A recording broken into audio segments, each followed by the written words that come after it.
Frontstretch.com. You kind of just addressed it with your answer just now, but it's been since May since you guys actually raced on a true mile-and-a-half track, but now you got 3 in the playoffs.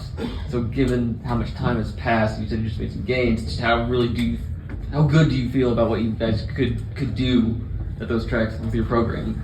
Yeah, it is crazy to think the last time we ran one of these was in May, right? But I think for us, honestly, probably the closest comparison to a mile and a half would be Darlington, right? Like, aero does make a little bit of an issue there, and this track does have a little bit of tire fall off, like a place like Darlington does. Obviously, not near as extreme, and the speeds are way slower. But as far as like a mile and a half style race, out of everything we've done recently, that's the closest comparison.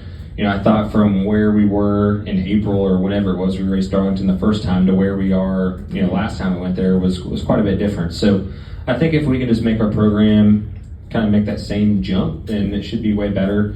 Last time we came here, we were able to qualify in the final round and do things like that. So I'm confident that we should be able to be in the mix, but it's still obviously going to take execution and just a full, complete weekend. That's the difference in the playoffs. It doesn't take just a full, complete day. It really takes the whole weekend, and it starts in practice and obviously qualifying. That's something that we've been really good at these last couple of weeks. Steven Stumpf, Frontstretch.com. Chase with no 1.5 mile tracks since May.